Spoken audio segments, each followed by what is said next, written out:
Muna tayo na nakadilat. Sabay po tayong repeat after me. Panginoong Diyos, ang salita mo, ang siyang pagkain ng aming kaluluwa. Kung kaya't dalangin namin, ngayong umaga, buksan niyo ang aming pangunawa, buksan niyo ang aming puso, upang malaya naming maintindihan ang inyong mga salita at mag-transform at magbabago sa buhay namin. In Jesus' name, Amen. Alam niyo po ba na yung ginagawa natin ngayon, repeating the words sa prayer verbatimly, ay hindi po yan bago.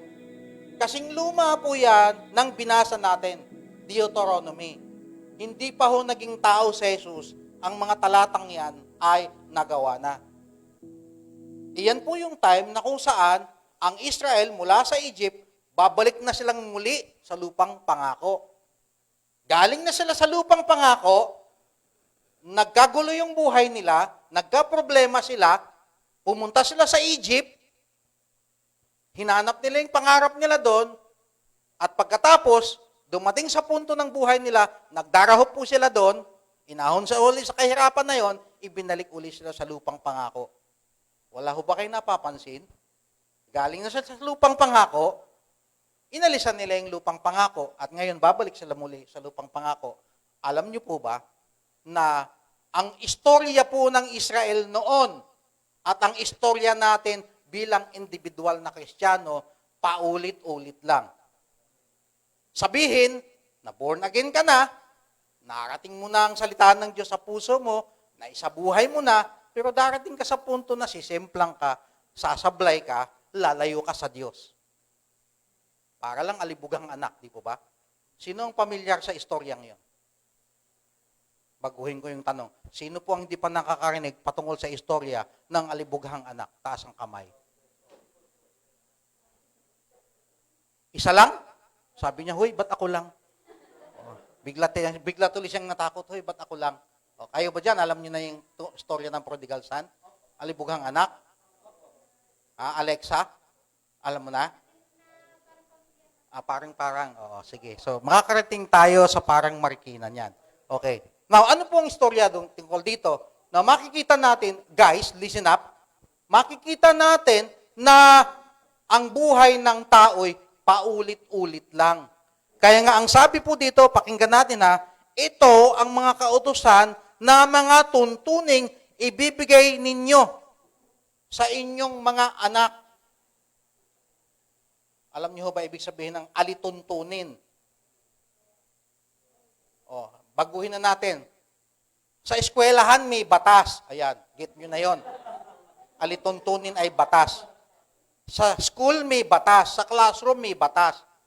Sa church may batas. Sa bahay may batas din. Alam niyo po ba ng kauna-unang batas sa bahay, ang sabi ng Diyos, ituro ninyo. Sabi dito, ang alin? Ang mga kautosang ito. Tanong, ano nga ba yung kautusan? Sino ba sa inyo dito ang nakakaalala? 10 po yung kautosang yan. Sino po sa inyo dito ang nakakaalala sa 10 kautusan na yan? Isa-isahin natin. Una,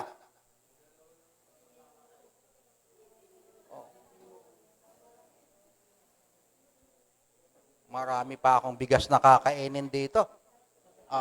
Meron namang sumagot dito. Naging 2 na lang sinomarize. 10 yung pinag-uusapan natin . Iba talaga, kakaiba. Alam niyo po ba yung mga utos na yon?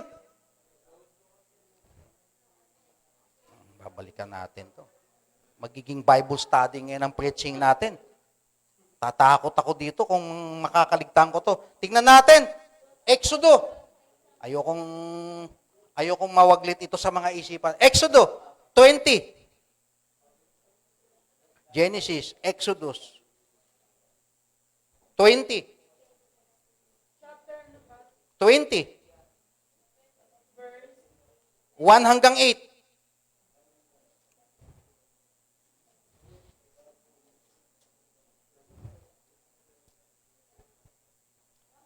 Sinong nakakita na? Noreen, pakibasa ng verse 1. Guys, listen up. Sandali po ha, may hinahanap pa po nila. Anong page ba yan? Page 73. Deuteronomy chapter 20 verse 1. Guys, importante yung pinakauna. Alam nyo po ba yung unang kagat? Alam nyo ba yung unang halik? Alam nyo ba yung unang oo? Alam nyo ba yung unang anak? Importante po yan. Pakinggan nyo yung unang salita na binitawan po sa Genesis chapter 20. Bawal ho ang matulog dito. May hawak po ako ditong mikropono na wireless. Exodus chapter 20 verse 1 o rin. Basa.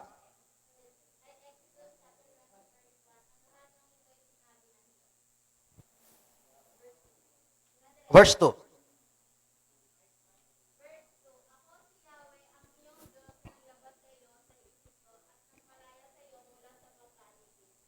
Okay, tuloy pa. 3.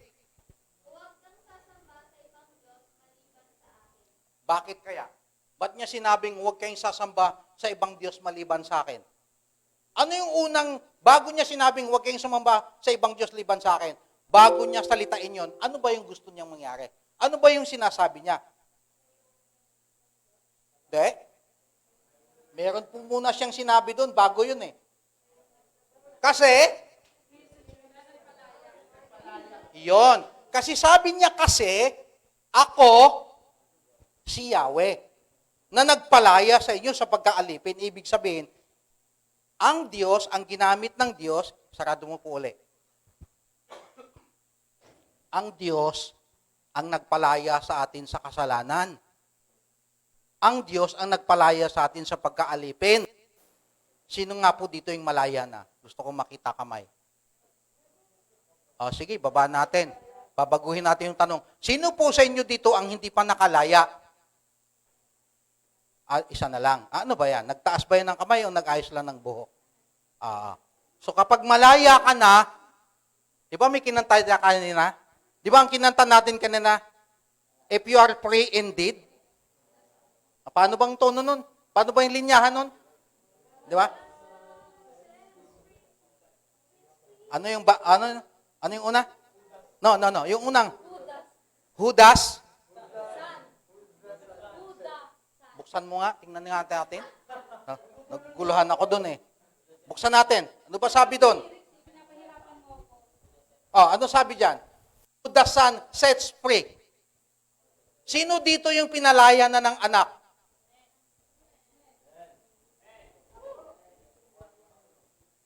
Mamaya, magkakaroon tayo ng evangelism dito. Yung iba parang, ano daw? Mamaya, kantahin natin ulito. Gusto ko tong kantang to eh. Ang sabi po dyan, who the Son sets free is free indeed. Ang problema po sa atin, alam niyo kung ano?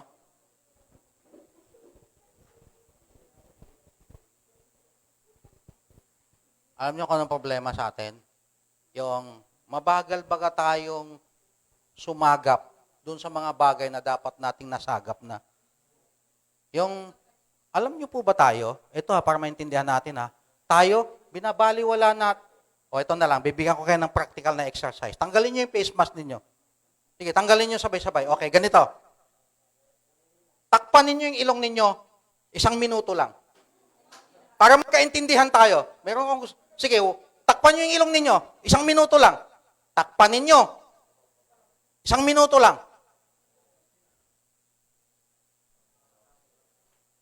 Si Rod manduruga eh. Ito, bitawan ninyo. Palagay niyo ba tatagal kayo ng 1 minuto? Hindi. Kasi ang 1 minuto, guys, para maintindihan niyo, 60 seconds yan. Nakita niyo ba yung naka-plus sa traffic light? Di ba may bilang 1 to hanggang, nagsisimula sa mataas. Di ba? 60, 59, 58. Iyan po 2 minutes na traffic. 2 minuto lang yan. Ang sinabi ko lang sa inyo, takpan niyo yung ilong niyo ng 1 minuto lang. That is 60 seconds. Para malaman niyo kung tatagal ba kayo, bumilang kayo from 1 hanggang 60. Kasi pag umabot kayo ng 60 sa bilang, kaya niyong huminga within 1 minute. But I doubt. Kung kaya niyong huminga within 1 minute. Now, anong ibig kong sabihin dito? Alam niyo po ba, na lumalanghap kayo ng hangin? nang hindi nyo lang binibigyan ng halaga, alam nyo po ba na humihinga tayo, pero hindi natin pinapahalagan yung nagbigay ng hininga na yan? Subukan natin dito, sabay-sabay tayong lahat dito para maintindihan. Umutot tayong lahat dito. Tingnan nga natin kung makahinga tayo ng maayos. Di ba? So anong ibig kong sabihin dito, guys? Ang ibig kong sabihin dito, bigyan natin ng halaga yung mga bagay tungkol sa Diyos. Dahil kung tayo hihinga lang tayo ng hininga at hindi natin binibigyan ng halaga, yung ating hangin na nilalangap, araw-araw, ang tawag po niyan, irresponsable ka. Irresponsable ka, humihinga ka araw-araw, hindi ka man lang marunong magpasalamat sa taong nagbigay sa iyo niyan. Yun ang ibig pong sabihin niyan. Who the Son sets free is free indeed. Kung pinalaya ka na ni Kristo, dapat malaya ka na. Dapat magpapahalaga ka sa Kanya dahil siya ang nagpalaya sa iyo. Indeed, siya po ang nagbigay sa iyo ng hininga na yan. Kung bakit humihinga ka pa araw-araw. Hindi niyo ba naintindihan yon? Na yung Diyos na yan, na kinakanta natin, na inaawitan natin, utang natin sa Kanya yung buhay natin. Utang natin sa Kanya yung kamatayan niya sa cross. Buhay niya yun. Tatlo po yan, paulit-ulit kong sinasabi. Utang natin sa Diyos yung buhay na hinihinga natin ngayon. Utang natin sa Diyos yung buhay niya na namatay sa cross. Utang natin sa Kanya ang buhay na walang hanggan. Dapat nating maintindihan yan, mga kapatid. Kaya pag pumunta ka sa church, nanggigigil ako sa iyo kapag hindi mo iintindihin ang salita ng Diyos. Dahil dito lang po natin gagawin yan. Totoo lang, mga kapatid, alam nyo anong nakakainis? Yung bang kain ka ng kain ka, pero hindi ka tumataba, payat ka pa rin. Tabi-tabi po. Anong ibig sabihin yan? May problema yung pangangatawan mo. Hindi balanse. Sa dami na ng pinapak mo, hindi siya pumapasok sa tamang nutrina. Ibig kong sabihin, sa dami ng napakinggan mong salita ng Diyos, payat ka pa rin. Anong ibig sabihin yan? Bakit ka malnourished? Kasi hindi mo ine-exercise ang salita ng Diyos. Alam mo ba kung bakit hindi ka balanse? Kulang ka sa ehersyo. Ini-introduce natin lagi exercise. Nakuha niyo po ba yung ibig ko sabihin? Now, balikan natin tong konteksto to. Ang sabi ni Yahweh, ako ang nagpalaya sa iyo sa Ehipto. Ako ang nagpalaya sa iyo para maging Kristiyano ka. Ako ang dahilan kung bakit ka naririto.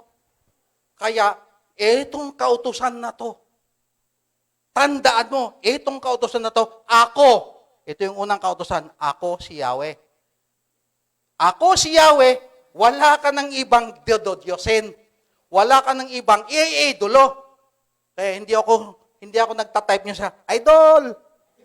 Sa totoo lang, salita po ng hindi nakaunawa sa Diyos. Ang idol po natin dapat si Jesus lang, hindi tao. Mali po yan eh, gaya-gaya naman tayo. Minsan, pastor pa, idol. Sabi ko, itong pastor na to, hindi niya naintindihan pinagsasabi. Alam niyo ba anong ibig sabihin ng idol? O, para maintindihan yung idol, merong isa ditong larawan, Diyos-Diyosan po yan, dinidiyos ng tao. Doon nagsisimula yung salitang idol. At alam niyo ba sinong nag-imbento yung salitang idol na yan? Yan, nakikita natin sa media. Anong iniidolo natin? Tao. Anong sabi ni Yahweh? Huwag niyong iidolahin ng tao. Ako ang idolo niyo. Ako ang Diyos ninyo. Ako ang dapat ninyong sambahin. Ang Diyos po, pag-aari niya yung oras natin. Pag-aari ng Diyos, yung hininga natin, pag-aari ng Diyos, ang lahat ng bagay. Therefore, then, pag-araw ng linggo, dapat sa Diyos ka lang. Dahil pag-aari ka niya, yun ang totoo doon. Wala ba kayong mga kamay?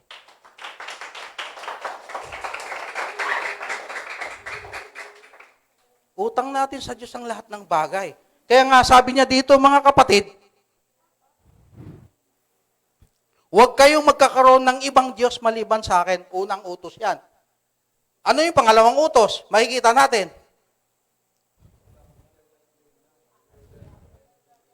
Nasa verse 7. Huwag mong babagitin ng walang kabuluhan ang pangalawang gawin. Oh my God! Tama ba yung salitang yan? Tapos magmumura ka sa dulo, yawa. Una muna, oh my God, tapos sa dulo, yawa. Naintindihan ba natin yon? Kaya nga, mahalaga, guys, mahalaga, ang nandito ka sa church. Alam mo kung bakit? Hindi mo maintindihan yung tama na ginagaya-gaya mo kapag lagi kang nakatutok sa cellphone mo. Ang importante boy, ang tutukan mo yung salita ng Diyos. Kasi ang sabi diyan, kung ikaw daw ay child ng God, you are free indeed. Kung anak ka ng Diyos, you are free indeed. Kung anak ka ng Diyos, dapat malaya ka sa mga bagay na hindi para sa Diyos. Yun ang ibig sabihin niyan.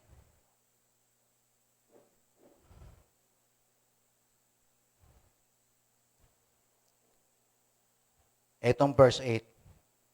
Pakibasa. Gusto ko kayo bumasa. Verse 8. Sabay-sabay. Ready?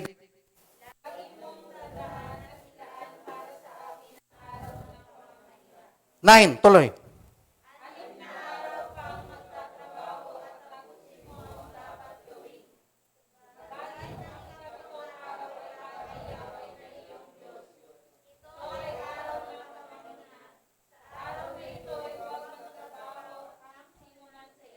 Tuloy.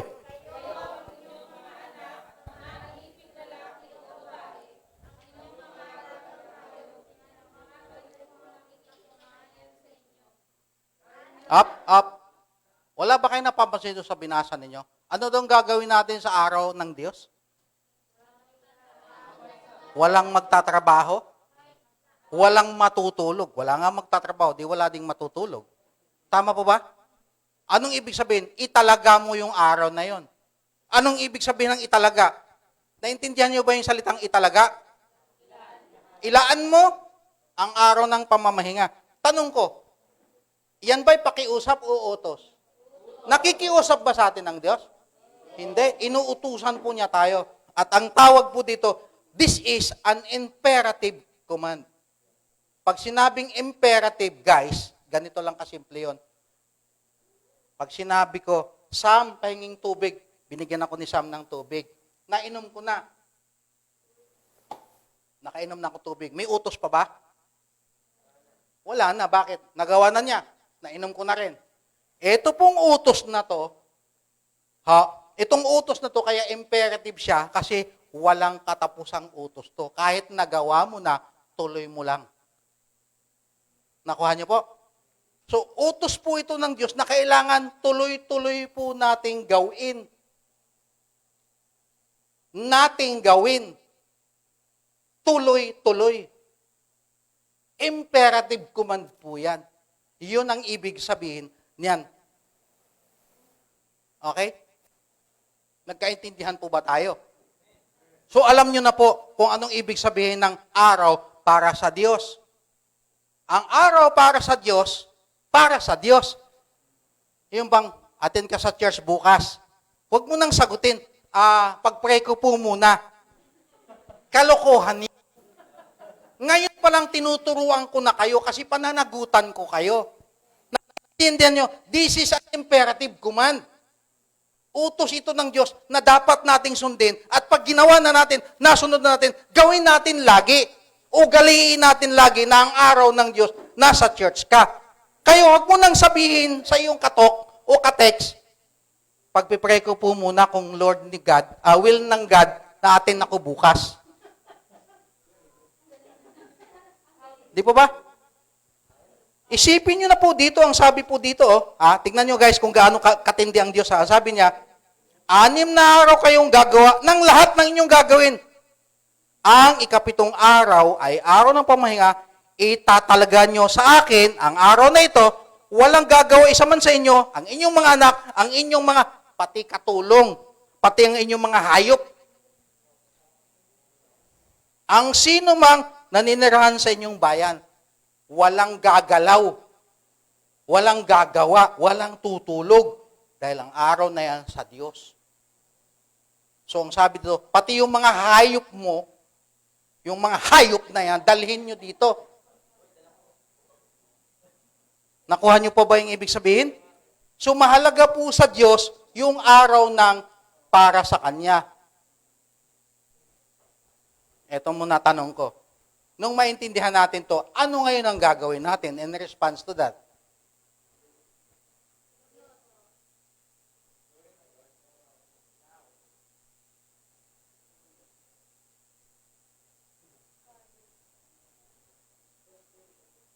So mamaya, break-up groups tayo.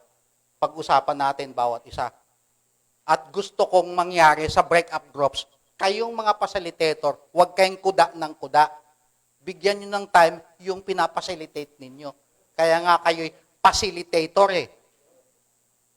Oh, anong masasabi mo sa preaching tungkol sa araw ng pamamahinga, pag-araw ng Diyos? Ano ngayon ang gagawin mo? Gusto kong marinig yung mga practical na sagot na parang ganito, pag-araw pala ng Diyos, dapat pala ako, halimbawa, ang facilitator ko kunyari ay si Ian. Dapat ang sagot ko ganito. Pag ganoon palang araw ng Diyos, Saturday pa lang, tutulog ako ng maga. Yung cellphone ko, lagay ko na sa ilalim ng baul. Hindi ako nagbibiro. Dapat seryosohin mo, kasi seryoso ang Diyos sa'yo. Isipin mo na lang ha, takpan na lang ng anghel yung ilong mo, 1 minuto. Pag hindi ka nangitim, ewan ko na lang. Di ba? Sasagot ka pa, ang laki po kasi ng ilong ko, ewan ko lang kung kaya niyang hawakan. O di, palakihan na lang ng ilong. Mga kapatid ha, ang Diyos seryoso sa atin. Dapat seryosohin din natin siya. Level up tayo. Pag-araw ng Panginoon, dapat gabi pa lang nakahanda ka na. Di ba? Pag may mga layas patutang kandilarya, hindi na nga kayo natutulog eh. Di ba? Seryosohin natin. Pag-araw ng pamamahinga. Ayoko nang makita kayo na habang nagpipreach ako dito, linggo, habang nakatingin ako sa inyo, kayo nakaganyan. Yung ganon. Oo. Kitang-kita ko kaya, hindi lang ako nagsasalita. Alala ko na naman uli yung teacher ko eh. Si Ma'am Jose, tawag namin yun eh, si Teacher Otek. Matindi yun pag nakakita siyang antok-antok. Madami po siyang yung mga gamit na mga chalk, na mga maliliit na kahilera. Pag aantok-antok ka, asintado yun, magugulat ka na lang eh. Seryosohin po natin to guys. Alam niyo kung bakit? Seryoso nga ang Diyos sa atin eh. At alam niyo ano pa? Kaya ko gustong seryosohin ninyo ito kasi magpapamilya kayo pagdating ng araw. Kung tatanga-tanga kayo dito, tangang pamilya yung itatayo mo. Ay walang gamot sa mga tanga. May mga gamot po sa mga baliw. May doktor sa baliw. Sa tanga. Wala. Biruin mo magpapamilya ka ng pamilyang mga tanga. Ay, linggo pa lang ngayon. Ay, ano ba yung Diyos? Di ba? Kapag dating ng araw ng Sunday, ay para lang yan sa mga matatanda. Biruin mo yung mga matatandang patapos na ang buhay. Ano pang pakinabang ng Diyos nun? Yung maglilingkod tayo sa Panginoon. Mali eh. Mali yung tinuturo sa atin ng mga magulang natin ng church para sa mga matatanda, sa mga byuda, matandang dalaga, na naghahanap ng pare na papapangasawa, mga ganon. Mali eh. Nakuha niyo po ba? So, seryosohin natin. Oo. Sabi ko, seryosohin natin eh. Mamaya na kayo, alam ko namang feel ninyo sa isa't isa. Makinig muna tayo. So, malinaw na po ba? Naintindihan na po ba natin gaano kahalaga po ang salita ng Diyos? Now, ano pong sabi dito? Balikan natin yung konteksto natin. Ang sabi ng Panginoong Diyos sa verse 4, Deuteronomy, balik na tayo. Talon na tayo ulit from Exodus to Deuteronomy. Iniisip ko nga po yung PID natin, parang nabuburingan na ako eh. Kailangan talaga sisid tayo mas malalim sa salita ng Diyos. Kasi may mga aralin nga tayo, di ba? Ito pa ang napapansin ko sa mga aralin natin. Sige, magsiuwi na tayo. Tapos yung mga aralin natin, alam nyo kung ano nangyari, nagsisitulog dito. Napapansin ko lang. Sabi ko, Anong klaseng estudyante na yung kanilang mga aralin ay iniiwan sa kanilang classroom? Ano kayong ina-expect kong growth? Paglago. Di po ba? Now, tignan po natin mga kapatid. Balik tayo sa Deuteronomy chapter 6. Ano pong sabi dyan? Chapter 6, verse 4. Pakibasa.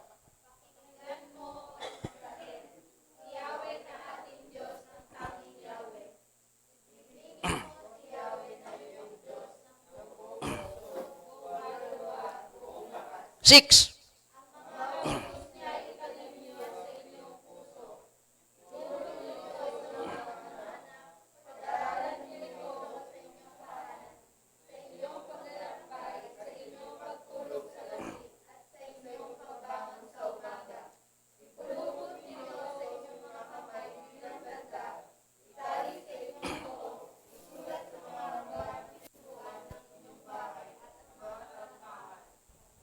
Wala ba kayong napapansin doon, guys?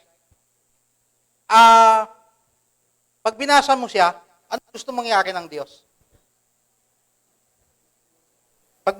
Tagalog naman, anong napapansin ninyo? Ang sabi niya dito, dinggin ninyo, mga Israelita. Wala ba kayong napapansin? Eto tanong ko sa inyo, bakit pag nagse-selfie tayo, one fan? Anong ibig sabihin yan? Bakit ganun? Ayun. Kaya ganun kasi dapat, ang ibig po sabihin ng sign na yan, kung one fam ka, dapat ikaw ay magaling kang makinig at magaling kang gumawa sa iyong napakinggan. Ibig sabihin, yun yung pagsunod. Di ba ba? Ang sabi dito, dinggin ninyo, Israelita. Para bang sinabi ng Diyos, sayang yung inyong mga tenga. Parang ganun eh. Kaya nga, ang may pandinig dapat ay? Hindi ko narinig eh. Ang may pandinig dapat ay? Makinig. Ang may pandinig dapat ay? Manginig. Kasi ang problema po kasi sa atin,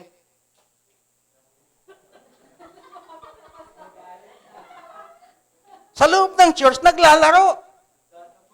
Nagdadabog. Natutulog. Kaya nga, seryosohin po natin ang salita ng Diyos, mga kapatid.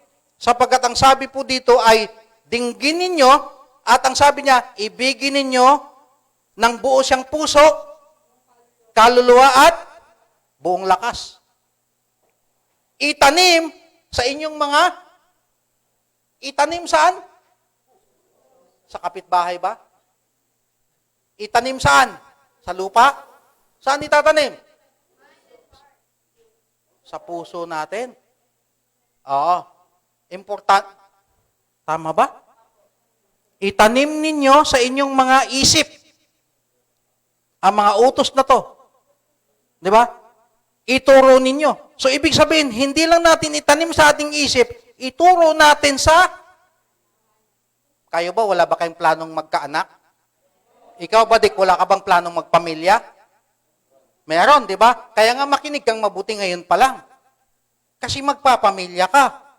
Itanim mo na ngayon sa isip mo. Sa puso mo. Para pagdating ng araw, ituturo mo ito unang-una sa misis mo. Kasi, ang hirap naman nun na ikaw ay nagtatrabaho, tapos hindi mo na-disciple yung misis mo. Kaya importante po yung mga mister. Ang rule natin, pare, hindi lang pera-pera para kumita at matutulog ka pagdating sa bahay. Ang trabaho po ng mga mister, sila po yung kauna-unahang pare sa loob ng bahay nila. Priesthood among all believers. Trabaho po yan ng mga lalaki. Dahil ang mga lalaki po, sila po yung padre di pamilya. Sila po yung haligi ng tahanan. Ano naman ang babae? Kung ang babae po ay ilaw, ang lalaki po ay haligi. Wala ba kayo napapansin? Bakit haligi at ilaw? Anong kaugnayan ng haligi at ng ilaw? Anong kaugnayan ng poste? At ng ilaw? Yun. May nakikita na ba kayong ilaw na nasa ilalim? Ang ilaw ay nasa ibabaw. Di po ba? Yan, palamuti lang yung mga ilaw na yan eh. O, ito ang tamang ilaw. Kasi, yan talaga ang trabaho ng ilaw, yung nasa liwanag. Di po ba? So, anong kaugnayan ng lalaki at ng babae? Malaki.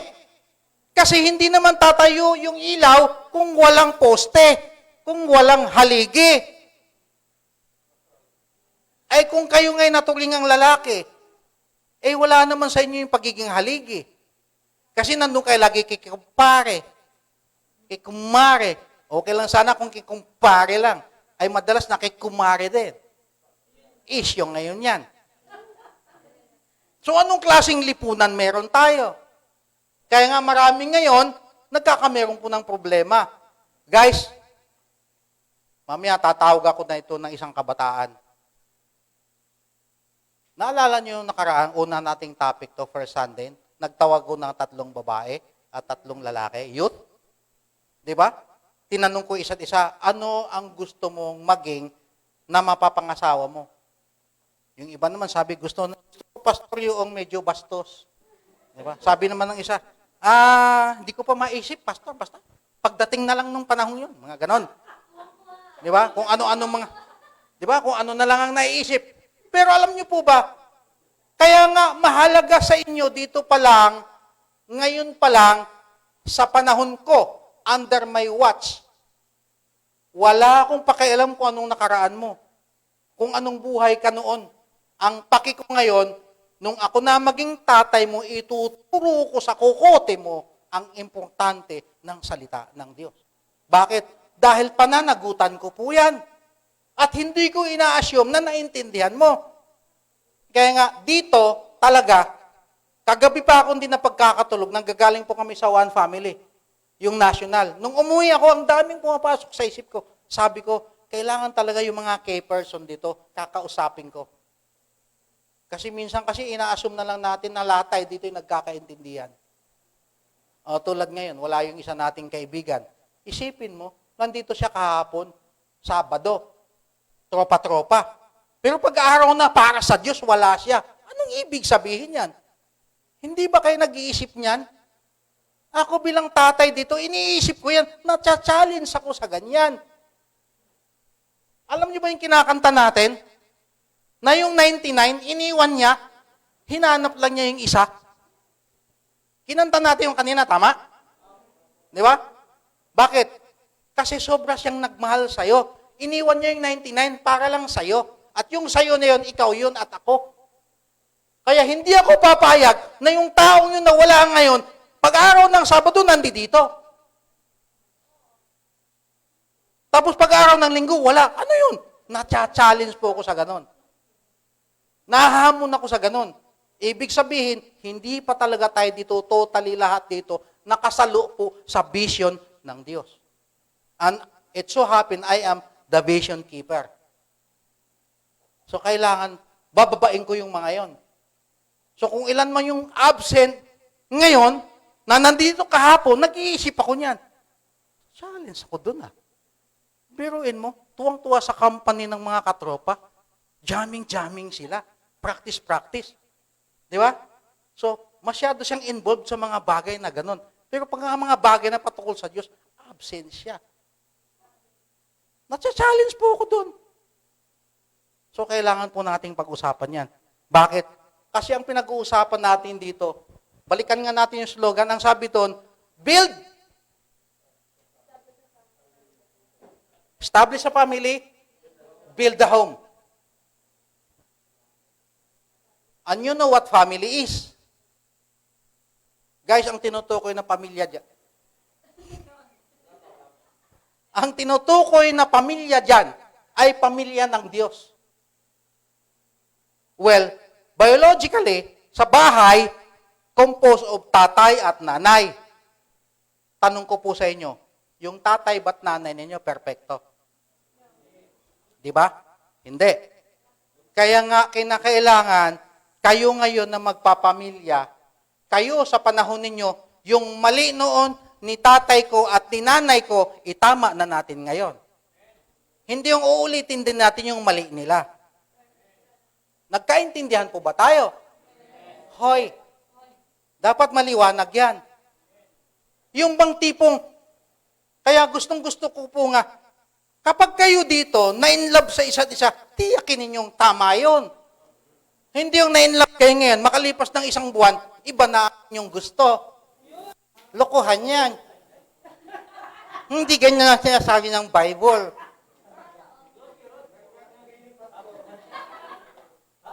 Nangungungo ako sa mga ganong usapan eh. Magkaintindihan tayo. Na kapag kayo, ay kayo nga. Na kahit sabihin natin na yung babae inilagay sa tawi-tawi at yung lalaki inilagay sa apare, kapag sila talaga ang isa sa isa't isa, sila talaga. Yung ganon. Kaya nga ituro natin, sabi dito, tayo daw na nakakaintindi ngayon, intindihin ko yun uulitin ko tayo na nakakaintindi ngayon, itanim na natin sa ating mga isip, sa ating mga puso. Itanim na natin. Bakit itanim? Bakit hindi sinabi na, ano bang mga, ibang mga salita, itanim? Bakit itanim nga pala? Wala ba kayo napapansin doon? Ano bang ibig sabihin ng tanim?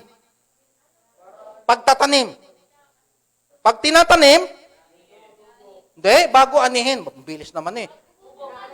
Pag tinatanim, yun ang gusto kong marinig. Kapag tinatanim, inaalagaan. Yun ang ibig sabihin nun.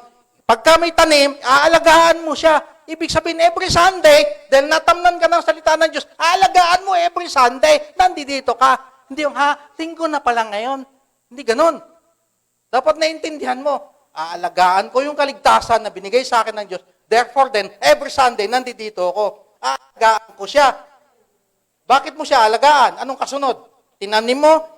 Inonorish mo? What's next? Para? Lumago. Lumaki. Okay, lumaki na. Nagbunga. Saka na yung ani. Ang bilis mo naman, kuya. Ani agad eh. So may proseso siya. Tinanim, aalagaan mo linggo-linggo, lalago yan. At pagka naalagaan mo siya, lalaki, kapag lumaki, normal lang yan, matik nagbubunga nang hindi bungang araw. Natututo siya, lumalaki siya, lumalago siya, nagbubunga siya. Yun po ang ibig sabihin dito. So, doon tayo sa plus. Sayang naman yung effort na nag-review pa kami ni Sam. Inabot kami ng alauna. Anong sabi po dyan? Tuloy. Yan. Naintindihan mo? Pakibasa. Introduction. Go.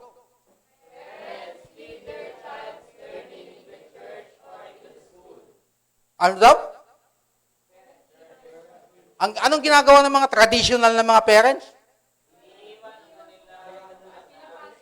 Yung mga anak, ipinapasa nila yung responsibility nila sa kanilang mga anak. Kanino? Sa school. Mag-aaral kayo. Baon. Di ba, ganun lang ginagawa ng mga magulang natin. Tapos magagalit pa yan. Ba't di kayo nag-aaral? Wala kayong baon bukas. Ganito kasi ang tama. Ang tama kasi ang tama. Mag-aaral kang mabuti. Pag sinabing mabuti, hindi ka lang interesado sa anak mo na matuto sa pag-aaral ng mabuti. Pag uwi nun, hindi ka lang interesado, dapat ikaw ay desidido. Tingnan nga natin yung notebook mo sa math. Tingnan nga natin yung sa Pilipino mo, sa English. Dapat ganun. Tawag nun, desidido. So, ang bata, hindi mo lang siya iniasa sa school. Dahil ang totoong pagkakatuto ng bata sa bahay. Hindi sa school. Mali po yung nakagisnan natin. Pinag-aral ko kayong mabuti. Nagdadabog-dabog pa yung magulang, may paiyak-iyak pa yan. Sa totoo lang, hindi mo pinagbubuti. Pinabaunan mo lang, hindi mo pinag-aral. Yun ang totoo nun. Ano daw? Paano pag walang baon?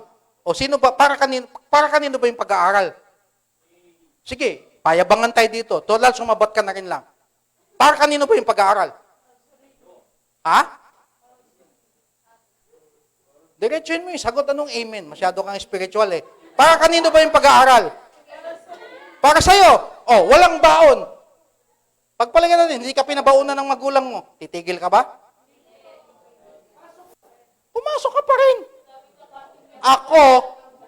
Ako na nandito sa harap ninyo, produkto po ako ng walang baon. Bakit? Hindi dahil ayaw ng magulang ko magpabaon, kundi wala na siyang maipabaon.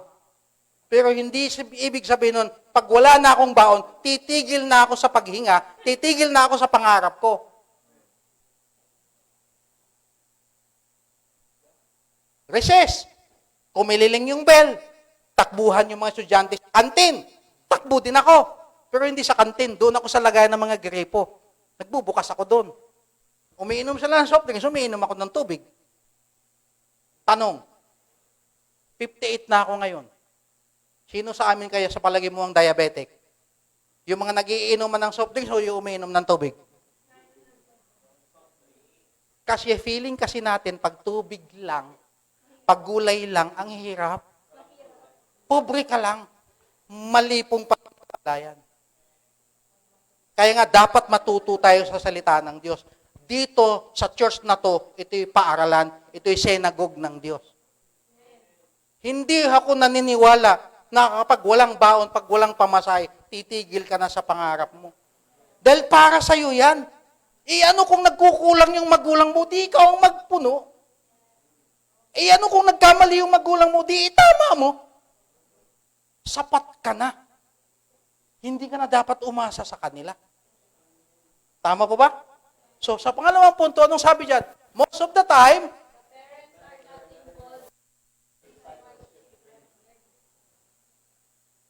katulad niyan, may katabi si EJ, at saka si JR. Yung bubuit na yan.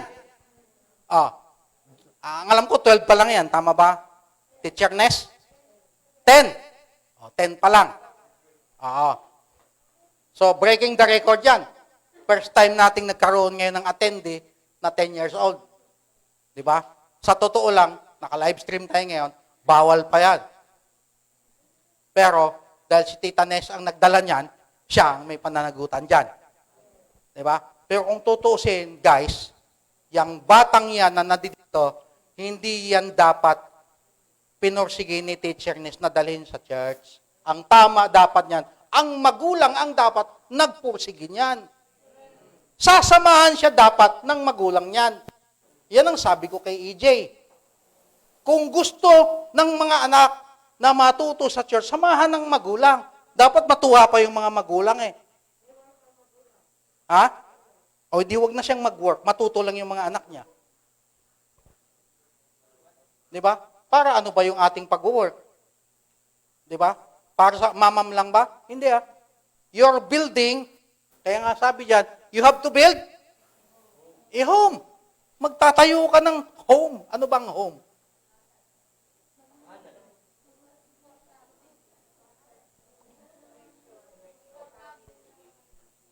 Ano daw? Pakilakasan mo, Ate Rem? Ang tahanan ay dapat komportable. Hindi ang tahanan ay parang lugar siya ng mga judgmental. Ikaw kasi, hindi ka nag-aaral mabuti, tatanga-tanga ka eh. Binigyan naman kita ng baon, nasa computer shop ka. Di judgmental ang magulang doon. Ang sabi diyan, disciples nagsisimula sa bahay. Kaya yung anak mo pasablay-sablay, sablay ka rin kung magsalita. Tabi-tabi po sa mga magulang, ako magulang din. Kapag nakikita ko yung anak ko na sablay, tulungan mo siya. Para hindi sumablay, alalayan mo. Kaya nga, parental guidance. Hindi guidance counselor. Takot pa naman mga estudyante pag, tawag ka sa guidance. Ano na naman nang nagawa kong kasalanan, nag-guidance ako. Paborito kaya ni Jeremy yan.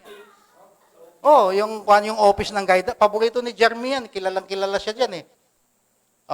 Ginigising lang kita, natutulog ka eh. Okay?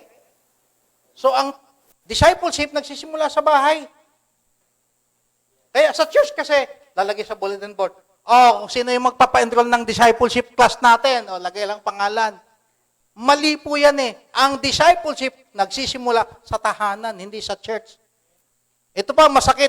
Nilalagyan mo sa church bulletin natin, discipleship class. Diba? Tapos ang nagpa-enroll ang miyembro, 50. Ang nagpa-enroll, 5 lang. Anong ibig sabihin nun? Hindi kasi pinapalaga ng tao ang discipleship sa bahay. Sa bahay, nagsisimula ang discipleship, guys. Turo mo sa anak mo, bago kumain, manalangin. Turo mo sa anak mo, pag nag-aaral mabuti, samahan mo siya. Buklatin mo yung mga notebook niya. Huwag mong i-assume na pumasok sa school yan dahil naka-ID, naka-uniform, kumuha ng baon. Tapos ang uyan alas 5, akala mo, alas 5 din. Huwag kang umasa ng ganon. Kasi marami ngayon ang pinapasukan ng mga bata. Ang computer shop, classroom din yan. Naka-ID din sila dyan. Bata naman, papatayan sila, sigawan pa sila dyan. Saya-saya nila. Di ba? Nagmumurahan pa yan. Classroom din yan. Ang ganda nga dyan, ang saya-saya eh. Di ba? Kasi natatrash talk sila dyan eh. Di ba? May mga inaantok ba dyan? Wala. Walang natutulog dyan. At ang malupit pa, walang resist dyan. Kaya karamihan ng masigasig na umatin sa klase ng computer shop, merong sakit sa ulcer. Pero dumadaing ba sila? Hindi. Nilalagnat ba sila? Hindi din. Wala ba kayong napapansin? Ang titibay ng mga baga nila?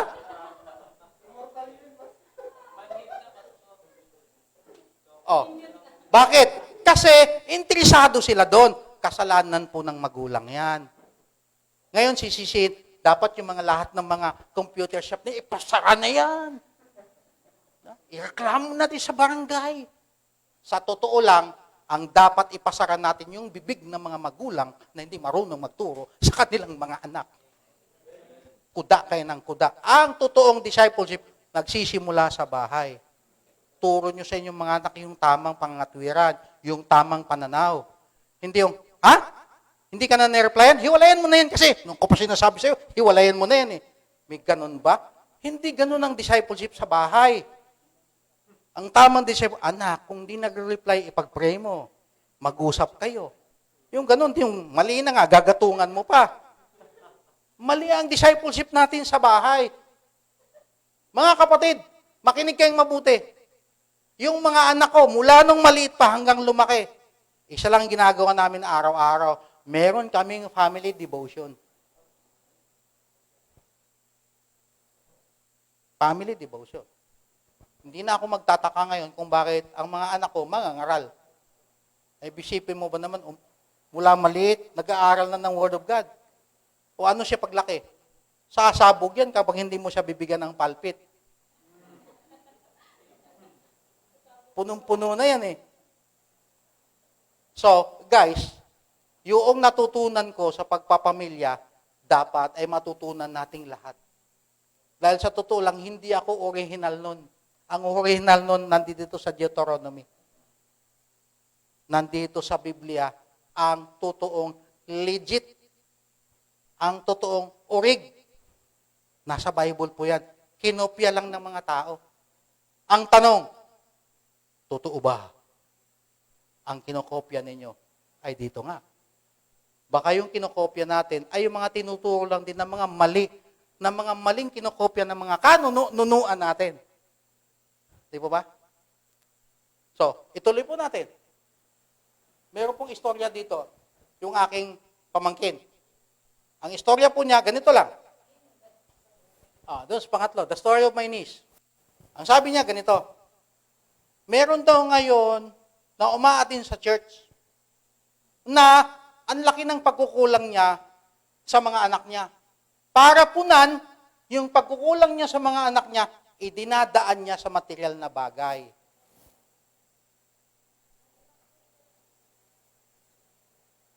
Kung sino ka man, na spoiled brat ka, ikaw ang tinutukoy ko. Ano yon? Yung bang tipo, ayoko mag-aral. Sa school na yan. Sige anak, ihanap kita ng magandang school. Yung mga ganon. Eh, ma, ayoko ng ganyang klaseng damit. Gusto ko yung bago. Ano ba? Sige, pasyal tayo sa mall. Yung pagkukulang niya, no, kayong mga nanay, nandito kayong mga kababaihan, magiging nanay kayo, yung pagkukulang natin sa mga anak natin, pinupunan natin sa material na bagay, ay mali po yun. So yung mga mali-mali na nakagisnan natin, itama natin ngayon. Diba? Yung mga nanay natin at mga tatay natin, dati kasi nagka-crush lang sila sa isa't isa. Tabi-tabi lang nung sila na ang naging nabuo ka. Ay makalipas ng ilang taon, hindi sila naging sila. Ang nangyari ay hiwalay na. So produkto ka ngayon ng kanilang kilig. Wala na kasi, ang kilig kasi, pansamantala lang. Nawawala yung kilig na yan. Kaya nga ang tanong ko kay Pam, bakit gustong-gusto mong magpakasal sa babae na yan? Kasi may nakita daw po siya sa pamilya ng babaeng yun. Kung ano man yung nakita niyang multo na yun, yun yung naging dahilan niya kung bakit siya nagpapamilya ngayon. So mga kapatid, isa lang sinasabi dito, yung mga mali noon, itama na natin ngayon. Nakuha niyo po? At maging tama lamang yan. Maging tama lamang yan kung kayo ngayon na nakikinig, tama yung pagkakaintindi ninyo. Ako, pawis na. Napapansin nyo naman, kayo lamig na at tulog na yung iba sa inyo. Nagawa ko na yung trabaho ko. Pag ako pumikit sa himlayan ko at nakadikit na ako sa lapida, hindi na ako didilat uli para iisipin pa kita. Nagawa ko na yung trabaho ko. Ikaw na ngayon na sumalot ng salita ng Diyos ang magpapatuloy nito. Una, ang sabi ng Bible, isa-isip mo. Yung narinig mo ngayon, isa-isip mo. Pangalawa, isagawa mo. Pangatlo, ituro mo siya. Kaya nga itong church na to, uunahan ko na kayo ngayon. Itong church na to, dinisenyo ito sa tatlo. Makinig ka, isa-isip mo, at ituro mo. Hindi ka makakapagturo sa mapapangasawa mo at sa magiging anak mo kung dito pa lang mismo hindi ka maalam ng tatlo na yan. Sinisiguro ko sa iyo na yung tatlong yan ay maipapasa ko sa inyo. Minsan lang ang buhay natin sa mundo na to. At wala na tayong uulitin. Hindi ito pelikula na may take 2, may take 3. I hope and I pray na pagtanda ko, hindi mo ko babalikan, Pastor, hindi mo turuan mag-tithes. Tignan mo ko ngayon, hanggang ngayon, hikakos. Laging nangihingi. Kasi hindi ka marunong magbigay. Hindi ka marunong mag-ikapo. Trabaho ka ng trabaho, guys. Makinig kayong mabuti. Kung nagtatrabaho ka ng nagtatrabaho, gawin partner ang Diyos. Dapat ang kasosyo mo. Sabi po dito, ibigay mo yung ikasampung bahagi sa Diyos. I-honor mo ang Diyos. Kasi pag dilat mo pa lang sa umaga, humihinga ka. Ang problema kasi sa atin, pagdating sa ating responsibilidad, ang ganda ng ating kantahan, tayo, nagtataas tayo ng kamay. Natutumba tayo minsan. Di ba, yung iba sa atin, nagsasalita pa ng iba't bang wika. Ito, ngayon ang tanong. Ano ba ang pinakasolid na pagrespeto natin sa Diyos? Madali lang namang umatin sa church. Anong oras ba, Pastor, ang pananambahan? 9:00. 6:00 pa lang. Ba? Yung 9, binaliktad, ginawang 6. Ba? Pupunta dito ng 6, pinoproblema naman yung mga nakatira dito kasi dito siya mag-aalmusal. Di ba? Dito siya magtanghalian. Di ba? Kilala ko yan. Grabe tactic. Di ba? So, ibig sabihin, guys, kung totoo, ito lang kasi, ako, naniniwala din ako minsan, may punto rin yung kaibigan kong pastor. Sabi niya, Ang problema kasi nating mga churches, ganito eh. Kapag meron tayong usapan patungkol sa Diyos, ang bilis nating, Amen! Hallelujah! Bilis nating magsalita. Pero pagdating na sa gaba, sige, magkaintindihan tayo. Tingnan niyo po ha, dito tayo magtatapos. Binigyan ka ng buhay. Binigyan ka niya ng kaligtasan. Binigyan ka niya ng buhay na walang hanggan. Binigyan ka niya ng trabaho. Binigyan ka niya ng pamilya. Ang tanong, anong ibibigay mo sa Diyos? Papuri mo. Anong ibibigay mo sa Diyos? Prayer po. Ano yung soul na pwede mong ibigay sa Diyos? Ang buhay mo, ang bahay mo, at ang bulsa, dapat magkasama yan.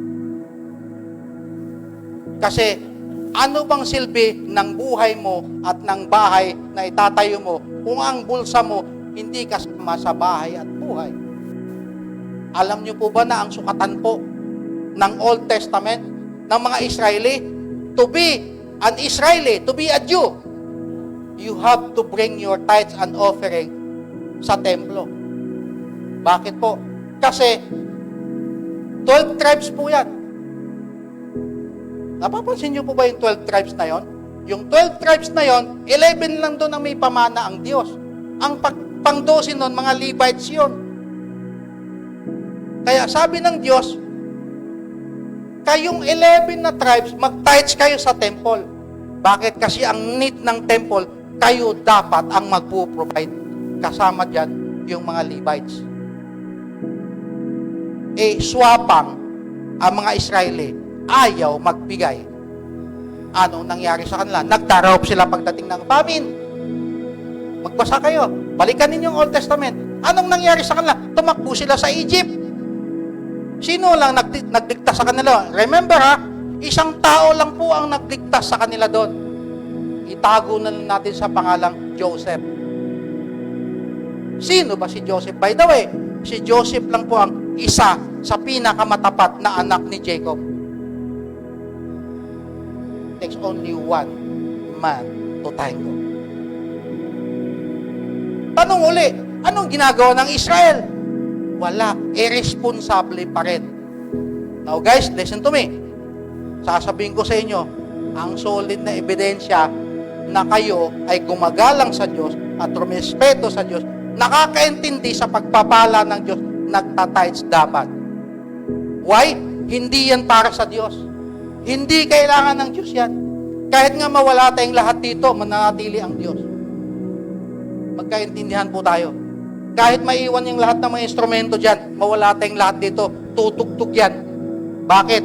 Tatawag uli ng Diyos ang panibagong henerasyon para gagamitin dito. Kung ako pastor dito, hindi ko gagawin yung trabaho ko, palitan ako ng Diyos dito, sinisiguro ko sa inyo. Kaya nga, trabaho kong sabihin sa inyo, bring your tithes, honor your God. Are you listening to me? So, sasabihin mo, ala naman po akong trabaho, pastor. Paano ka nga? Kurip ka. Huwag mong sabihin sa akin na wala kang pera. Ay mayabang lang ang tao na kahit piso, wala. Sa Biblia, mga kapatid, makinig kayo. Sa Biblia, makikita po natin doon na yung babae na matanda, na ulila, na siya po ay walang-wala. Umiiyak sa Panginoon. Naalala niyo po ba yun? That widow? Sabi niya, Panginoon, patawarin niyo ako kasi sangkusing lang ko yun. Ibibigay ko sa inyo. At itong sangkusing na to, pambili ko pa ng tinapay. This is my life that I have to give. Yun lang po ang meron siya. Kayo, piso lang ba yan? Ibigay ninyo. Pero huwag kayong mayabang. Binigay niyo yung piso, tinago niyo yung 100. Piso lang ang halaga ng respeto niyo sa Diyos. Thank goodness. Manag po ba? Nagkaintindihan po ba tayo? Are you listening to me? Hindi ko na uulitin to. Minsan ko lang po bibitawan to. Kapag guys, listen up. Kapag kuripot ka sa Diyos, madamot din ng Diyos sa pagpapalang darating sa'yo. Kasi ang sabi ng Biblia, test me on this. God is daring you to test Him. Sina-challenge ka na God. Ang kaligtasan natin, tapos na yan eh. Given na yan. Grace na tayong lahat. Totoo yan. But we are talking here about how to honor your God. Sabi ng God, test me on this. And I believe you. Bubuksan ng Diyos ang durungawan. Hindi sinabi sa Bible, bubuksan niya bintana. Pintuan. Ang sabi ng Diyos, kapag sinubukan mo ako sa bagay na to, bintana ng langit ang bubuksan ko para sa'yo. Ay, ayoko ng pintuan. Gusto ko bintana. Kasi mayaman ang Diyos ko. So kung mayaman ang Diyos ko, sige na, dukutin mo na lahat, ibigay mo sa Diyos. Huwag kang magtira. Magtira ka lang ng pamasahe, pero kung malapit ka lang, maglakad ka na. Mag-aaral ka na kasi ngayon. Kasi kung bata ka pa, nandiyan ka ngayon nakaupo at nakikinig ka sa akin, kung bata ka pa, nag-aaral ka ng maging kuripot ka na habang buhay. Maniwala ka sa akin. Test me on this. Mga kapatid, buhay natin ang nakasalalay sa pagsunod natin sa Diyos. Pero kung ang buhay natin, pitik-pitik lang, yung bang tipong pag umulan ng pagpapala, kaya hindi ka nasayaran, kaya hindi ka nabasa, nakapayong ka marahil? Nakatago ka eh. Ibigay mo na lahat. Kaya nga, sa ibang churches, pagdating sa Tyson Offering, kinakantahan pa, ibigay mo na. Siksik, liglig at umaapaw. Ibigay mo na. Huwag kang magtira. Kasi, ang buhay natin galing sa Diyos. Marapat lamang nating itanim sa isip natin, isa puso natin, at ipamuhay natin. Guys, yung sinabi ko sa inyo ngayon, hindi ko na ulitin. Tandaan ninyo yan. Kasi, kayo ang magdadala niyan. Hindi ako. Kayo ang magdadala niyan. Kayo ang magtuturo niyan. Kayo ang magsasalin niyan sa inyong mga anak. And I hope and I pray that there's only one life that soon will pass. Only what's done for Christ. We are doing this not for me, not for this church. We are doing it for Christ. Dapat ang mentality natin, kingdom mentality, hindi selfish mentality. We got to break our bondage. Pwede bang habang tayo ngayon ay nagbibigay, pwede bang kantahin natin kanina, kahuli-hulihan natin kinantasel? Gustong-gusto ko yung kantang yon. Ang saya